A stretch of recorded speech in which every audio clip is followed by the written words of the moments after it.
ओम श्रद्धावान लभते ज्ञानम तत्परम शैत्रोन्द्रियाः ज्ञानम लब्ध्वा परा शांति मचिरेणाधिगच्छन्ति। भगवान श्री कृष्ण गीता की अमृत वाणी हमें कलयुग के लिए कलयुग में जागृत करने के लिए उन्होंने प्रेरणा स्रोत बन के गीता का अमृत पान करवाया है। जो मनुष्य श्रद्धावान है, साधना में तत्पर है और अपनी इंद्रियों को संयमित रखता है, वह ज्ञान को प्राप्त करता है और ज्ञान प्राप्त करके शीघ्र ही परम शांति को प्राप्त होता है। आज मैं आपसे कोई कठिन प्रश्न नहीं पूछना चाहता, आज केवल इतना पूछना चाहता हूं, आपके पास सब कुछ होते भी मन अशांत क्यों है? धन है पर शांति नहीं, परिवार है पर भीतर अकेलापन है, सम्मान है लेकिन मन में डर है, मोबाइल है, इंटरनेट है, दुनिया की सारी खबरें हैं, लेकिन स्वयं को जानने का समय नहीं है। और भगवान श्री कृष्ण इसी समस्या का समाधान एक छोटे से श्लोक में दे देते हैं। श्रद्धावान लभते ज्ञानम, श्री कृष्ण कहते हैं जिसके जीवन में श्रद्धा है, जो सत्य की खोज में तत्पर है, जो अपनी इंद्रियों को संयमित करता है, उसे ज्ञान प्राप्त होता है।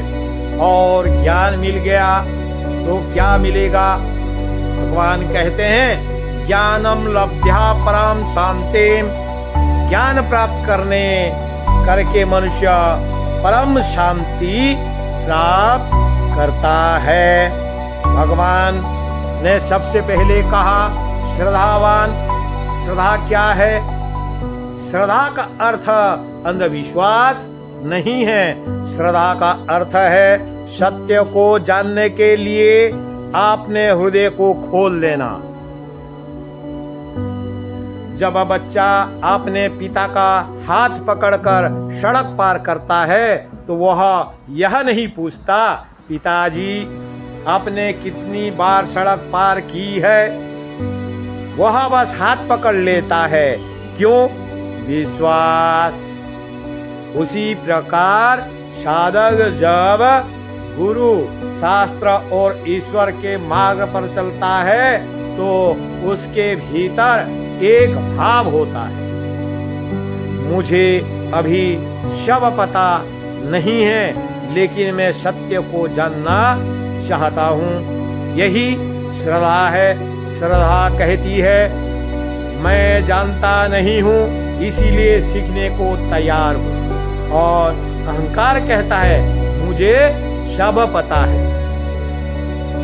यही से दोनों रास्ते अलग हो जाते हैं। जिसने कहा मुझे सब पता है उसका ज्ञान रुक जाता है, और जिसने कहा मुझे अभी बहुत कुछ जानना है उसके भीतर ज्ञान का द्वार खुल गया।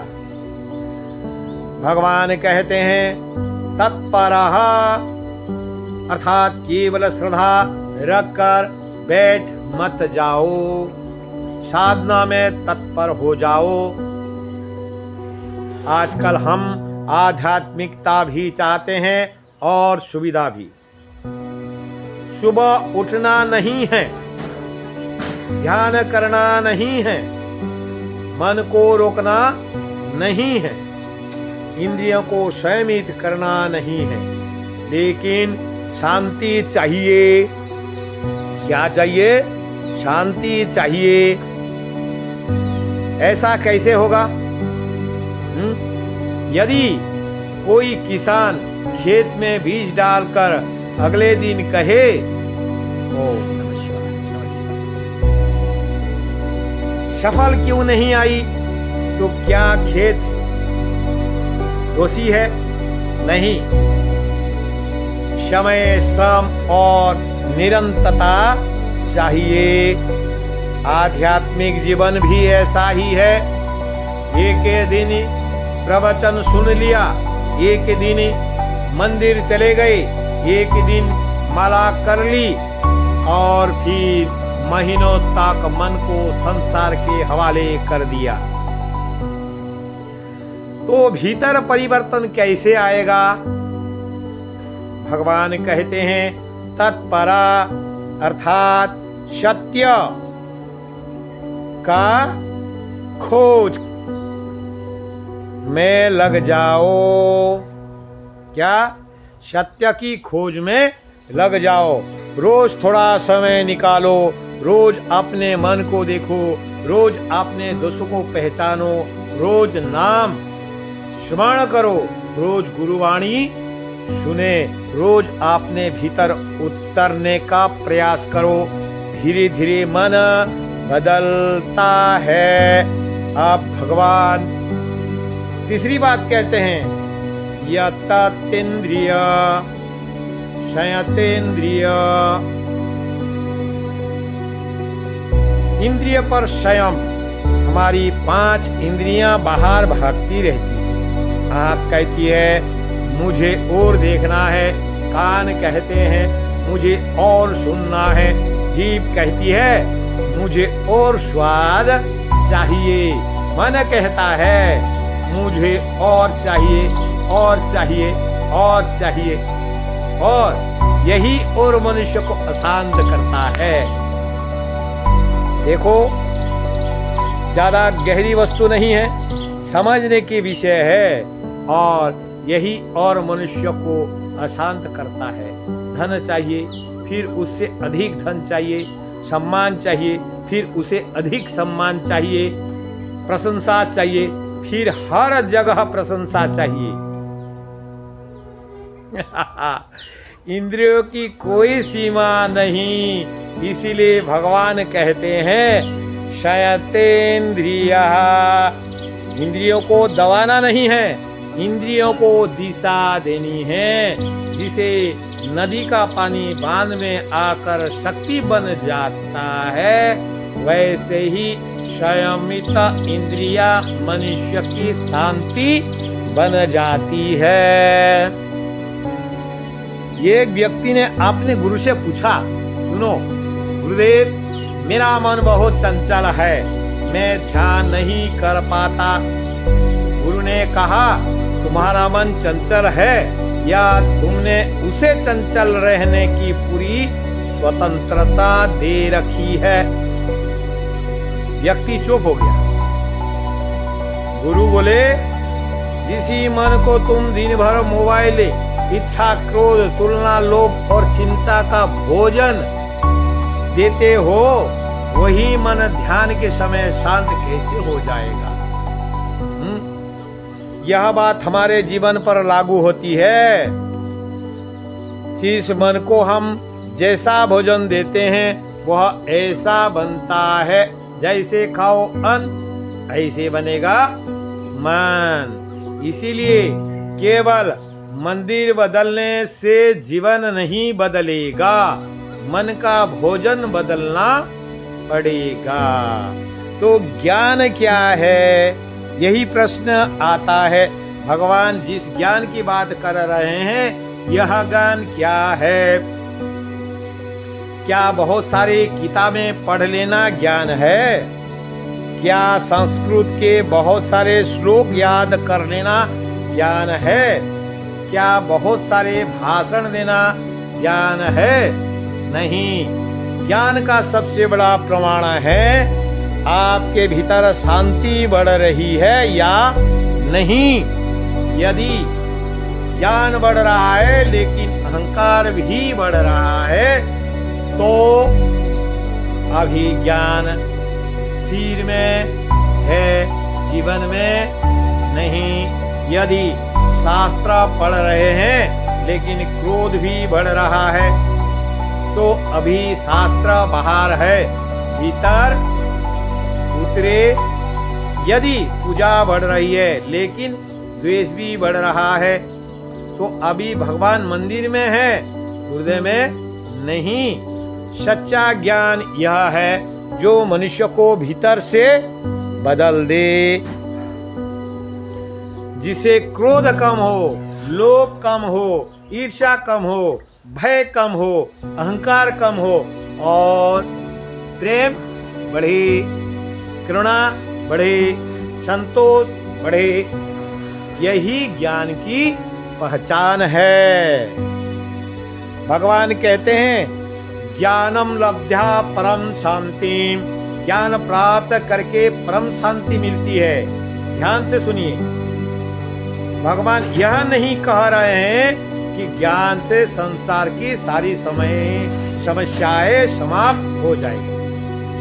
वे यह कह रहे हैं कि ज्ञान के बाद आपका संबंध समस्याओं के साथ बदल जाएगा। पहले छोटी समस्या आती थी, मन टूट जाता था।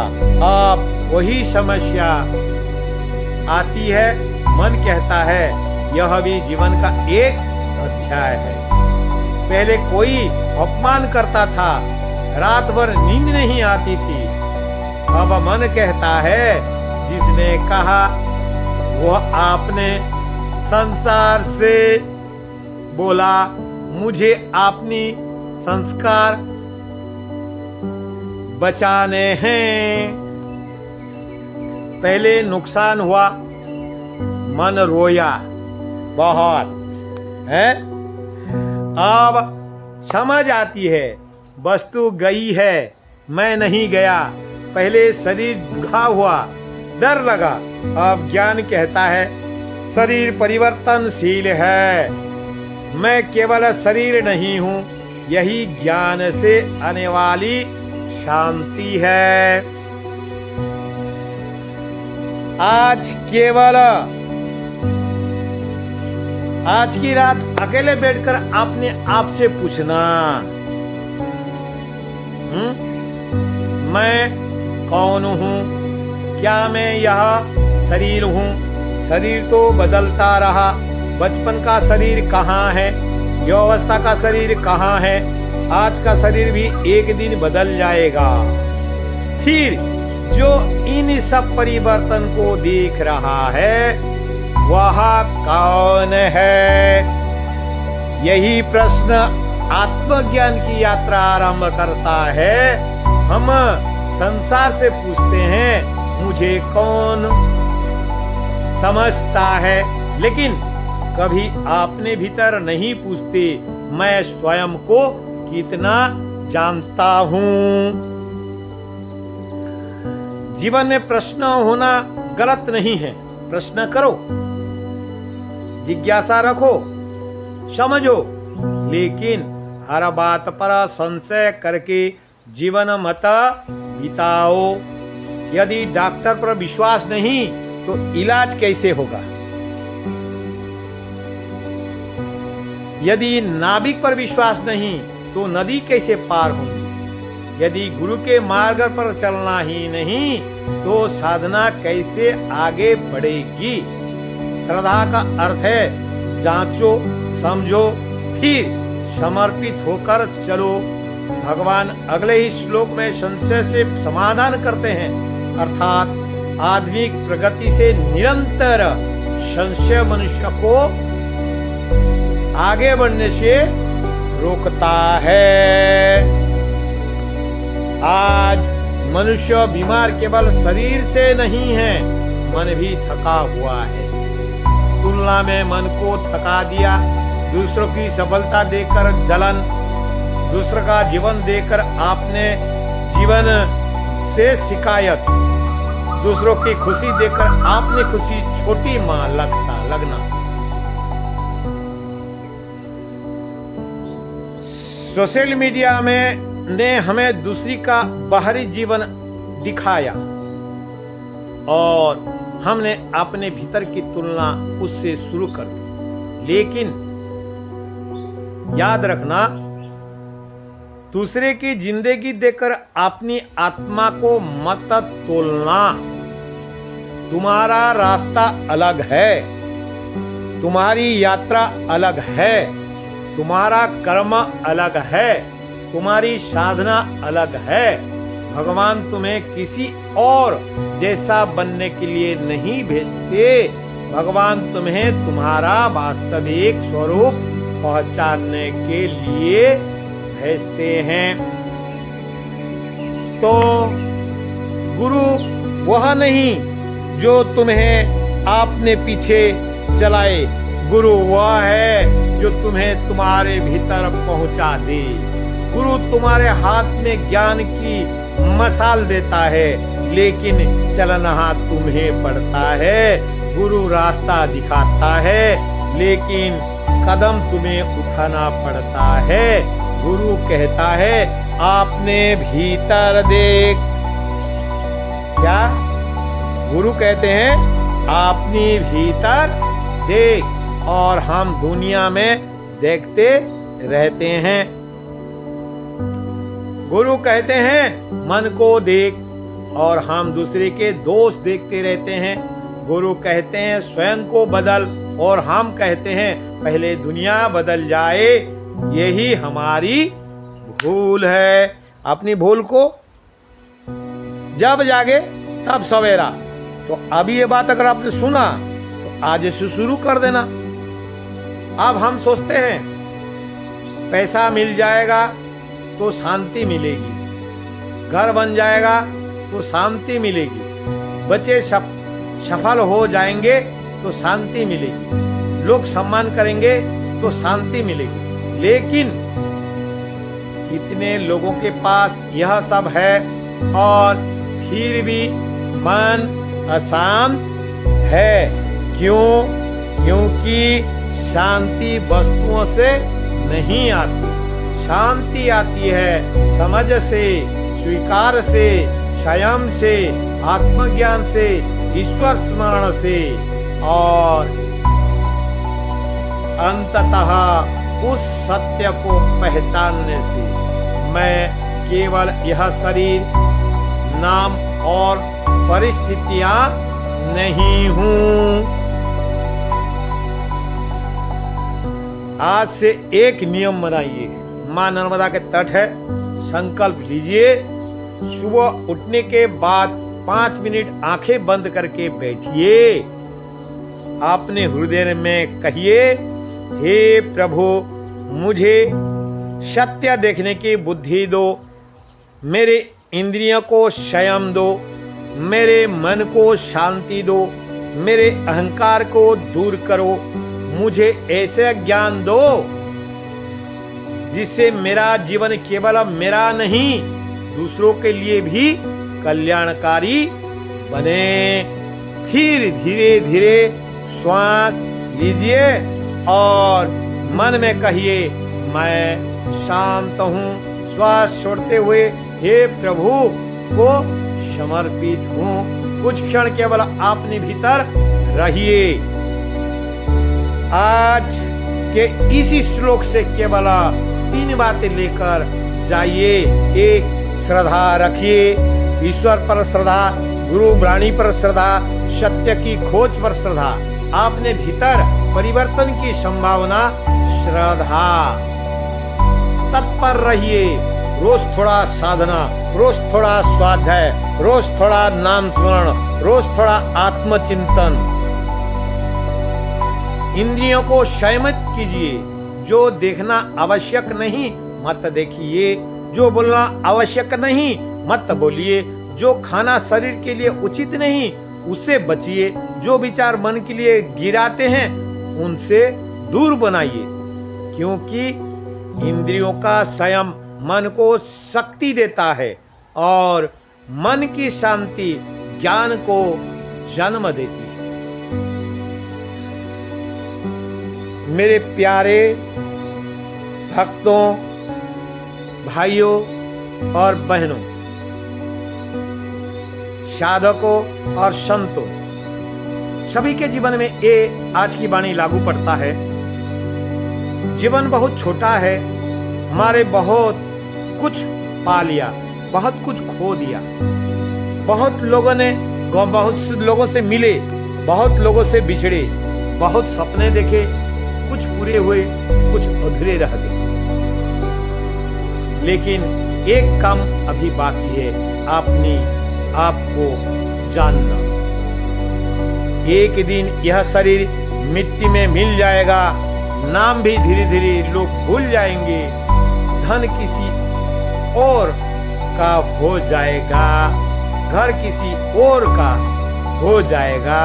लेकिन यदि इस जीवन में आत्मज्ञान की एक किरण मिल गई तो समझ लेना जीवन सफल हो गया।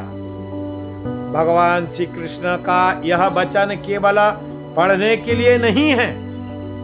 भगवान श्री कृष्ण का यह वचन केवल पढ़ने के लिए नहीं है, इसे जीने के लिए है। श्रद्धावान लभते ज्ञानम, श्रद्धा रखो, तत्पर साधना में लगो, शैतेंद्रिय इंद्रिय को शमित करो। फिर भगवान का वचन है, ज्ञानम लब्धाम परम शांति, ज्ञान प्राप्त करके परम शांति को प्राप्त करेंगे। आज संसार से सबसे अधिक आवश्यकता धन की नहीं, शांत मनुष्य की है। ऐसे मनुष्य की जिसके भीतर ज्ञान हो, हृदय में करुणा हो, वाणी में मधुरता हो, कर्म में सेवा हो और जीवन में भगवान स्मरण हो। आइए आज संकल्प लेते हैं, मां नर्मदा के तट में मैं केवल जानकारी नहीं चाहता, मैं ज्ञान चाहता हूँ। मैं केवल सफलता नहीं चाहता, मैं शांति चाहता हूँ। मैं केवल संसार को नहीं जानना चाहता, मैं स्वयं को जानना चाहता हूँ। और अंत में हे प्रभु, मेरे भीतर ऐसी श्रद्धा जगाइए जो अंधविश्वास नहीं, सत्य की खोज बने। ऐसी बुद्धि दीजिए जो अहंकार नहीं, विवेक बने।